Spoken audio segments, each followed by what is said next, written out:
अस्सलाम वालेकुम जी, मैं हूं उस्मान अहमद भट्टी। बुशरा बीबी का इसरार क्या मेरा प्याला न लेके जाना, मगर डीआईजी का इनकार। ये क्या स्टोरी है? उस प्याले में क्या ऐसी अहम चीजें थीं या क्या ऐसे राज थे जो बुशरा बीबी नहीं देना चाहती थी?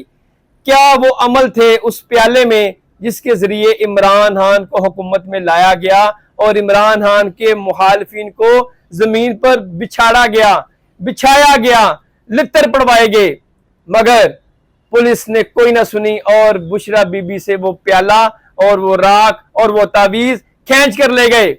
और मैं आपको अब ये आगे मजीद बताऊंगा कि बुशरा बीबी ने उस प्याले के खो जाने के बाद पुलिस अफसरान पर क्या बीती, मगर पुलिस अफसरान ने भी इस चीज का तहैया कर लिया कि कुछ हो जाए, हमने ये मोबाइल फोन और ये प्याला यहां से लेकर जाना है। वो प्याला किस कलर का था, वो तावीज किसके नाम का था, मैं आपको ये बताऊंगा। और दूसरी अहम बात मैं ये बताऊंगा कि अभी तक शहबाज शरीफ हुकूमत में है। निगरान वजीर आजम ने शहबाज शरीफ की तमाम लगाई हुई ब्यूरोक्रेसी को एक्सेप्ट कर लिया है। और आपको मैं बताऊं, जो वजीर आजम और जो वजीर आला के ओहदे होते हैं, ये एक एडमिनिस्ट्रेटिव पावर्स तो जरूर रखते हैं, मगर तमाम इख्तियारात के असल मालिकान ब्यूरोक्रेट्स होते हैं, सियासी बाबू होते हैं, जो चाहे किसी वजीर आजम को कामयाब कर दे या नाकाम कर दे। और अगर अभी तक शहबाज शरीफ के लगाए हुए ब्यूरोक्रेसी के पौधे कायम दायम हैं, तो इसका मतलब है कि निगरान वजीर आजम शहबाज शरीफ से मुत्तफिक है और मुल्क की जो इस्टेब्लिशमेंट है वो भी चाहती है कि ये ब्यूरोक्रेसी चलती रहे।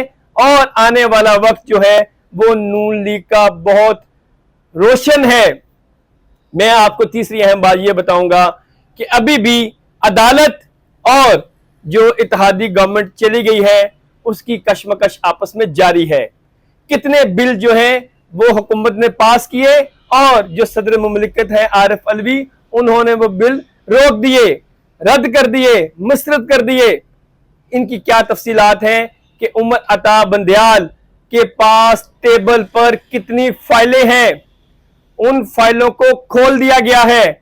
और ये फाइलें खुलने के बाद जो इत्तेहादी गवर्नमेंट थी, जो कि वज़ीर आज़म शहबाज शरीफ की सरबराही में कायम दायम थी, उसके लिए क्या मुश्किलात आ सकती हैं। मैं पहले आता हूं इसी बात की तरफ कि उमर अता बंदयाल की टेबल पर 17 फाइलें हैं जो कि हुकूमत के खिलाफ किसी भी वक्त ओपन हो जाएंगी। 18 अगस्त से जो है उमर अता बंदयाल केसेस की समाअत करना शुरू हो जाएंगे।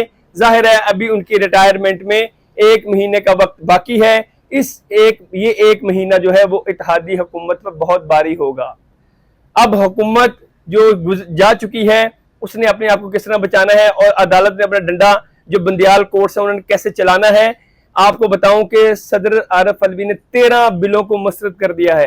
हुकूमत ने कौमी असेंबली में जितने बिल पास किए, जो भी अहम नौयत के बिल थे, वो सदर ने रोक लिए हैं। अब तो कोई असेंबली नहीं है। निगरान हुकूमत जो होगी उसके पास ये पावर्स नहीं होती कि वो कोई बिल लाए या बिल को मंजूरी के लिए पेश करे, मगर जो बिल पिछले गुज़िश्ता हुकूमत ने मंजूर किए थे वो सदर ने रोक लिए हैं। और सबसे जो अहम नैब तरमीमी ऑर्डिनेंस था जिसकी वजह से इमरान खान रगड़े में आ सकता है, उस बिल पर भी अब सुप्रीम कोर्ट जो है वो हेयरिंग कर सकती है, जिसकी वजह से इमरान खान को रिलीफ मिलने का चांस है। ये बहुत अहम केसेस जो है ये आने वाले दिनों में शुरू हो जाएंगे और लगता यूं ही है कि शहबाज शरीफ की हुकूमत के लिए मुश्किलात वो पैदा करेंगी। जाहिर है अब शहबाज शरीफ की हुकूमत तो जा चुकी है और मियां मोहम्मद नवाज शरीफ जो है वो 16 सितंबर के बाद किसी भी वक्त पाकिस्तान आ सकते हैं। जितनी भी अहम क़यादत है उनको लंदन तलब कर लिया गया है और वहां पर अहम मुशावरत होगी कि मियां नवाज शरीफ जो है वो लंदन से जो है इस्लामाबाद एयरपोर्ट आएंगे या लाहौर एयरपोर्ट आएंगे। वालिहान इस्तकबाल की तैयारियां शुरू कर दी गई हैं और वो आकर इलेक्शन मुहिम का आगाज करेंगे। और मैं आपको बताऊं जो इतलात है उसके मुताबिक जो है इलेक्शन जो है वो फरवरी के मिड में हो जाएंगे। मैक्सिमम फरवरी के अंदर ही ये फरवरी 2024 के अंदर इलेक्शन का जो अभी तक खबरें सामने आ रही हैं कि इनेकाद हो जाएगा।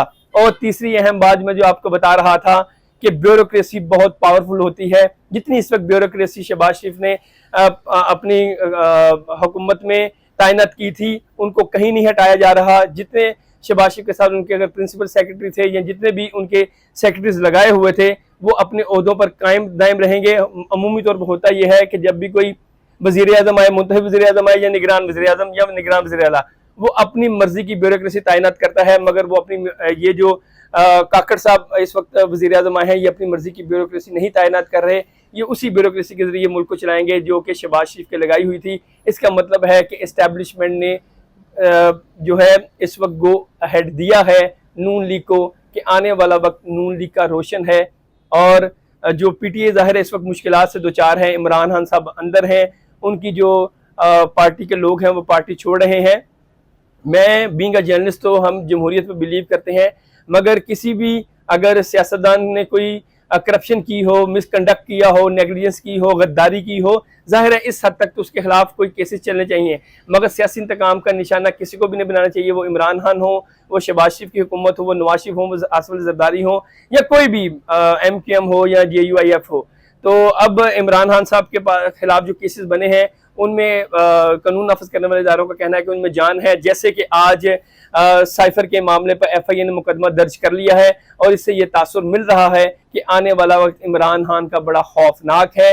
और यही लोगों में इंप्रेशन गया था कि अगर इत्तेहादी हुकूमत फारिग होगी तो निगरान हुकूमत जो है वो इमरान खान को मे भी और उनकी जो पार्टी है PTI को फेवर दे। मगर ऐसी कोई भी जो है आसानी नजर नहीं आ रही। लगता है कि इमरान खान के लिए मुश्किलात मजीद बढ़ेंगी। और जो अहम बात सबसे शुरू में मैंने की कि जिस वक्त इमरान खान साहब को तोशाहाना केस में जमान पार्क में पुलिस अफसरान गिरफ्तार करने के लिए पहुंचे तो वहां से उन्होंने अलमारियां भी खोली और उनके कमरे की चेकिंग भी की।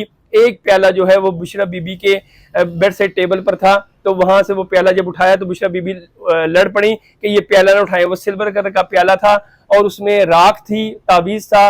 जाहिर है अगर वो तावीज उनके पास है, इंसान का अपना तावीज हो, तो जाहिर है वो अपने जिस्म के साथ बांध के रखता है। और अगर ये तावीज उनसे बरामद हुआ है और राख बरामद हुई है और वो राख कहा जा रहा है कि हड्डियों की राख थी, अब वो किस पर अमल किया गया?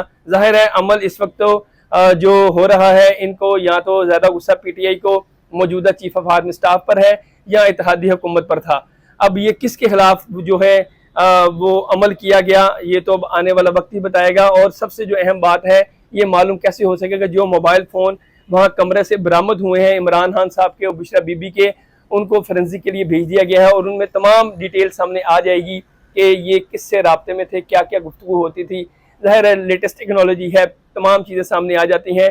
जो इमरान खान साहब के पास पहले मोबाइल फ़ोन होते थे, जब इमरान खान साहब की 8 मई को गिरफ्तारी हुई तो इमरान खान साहब से वो मोबाइल फ़ोन रिकवर कर लिए गए थे और वो नैब की तहवील में है। ये नए मोबाइल फ़ोन उसके बाद इमरान खान साहब ने यूज़ करना शुरू किए थे और अब इनमें जो है इंकशाफात सामने आएंगे कि इमरान खान साहब नई कौन सी प्लानिंग कर रहे थे।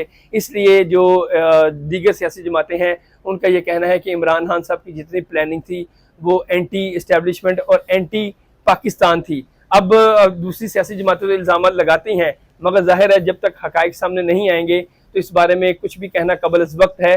और जो मगर इस से पहले वाक़यात हुए, 9 मई के वाक़यात के फौजी तनसीबात पर हमले हुए और उनके कारकुनान जिनकी गिरफ्तारी हुई उन्होंने सब कुछ बोल दिया कि ये इमरान खान साहब के कहने पर किए गए थे। आने वाला वक्त जो है वो काफ़ी मुश्किल होगा PTI के लिए। तो मैंने कहा ये अहम खबरें थी तो आपसे मैंने शेयर कर दी। Thank you.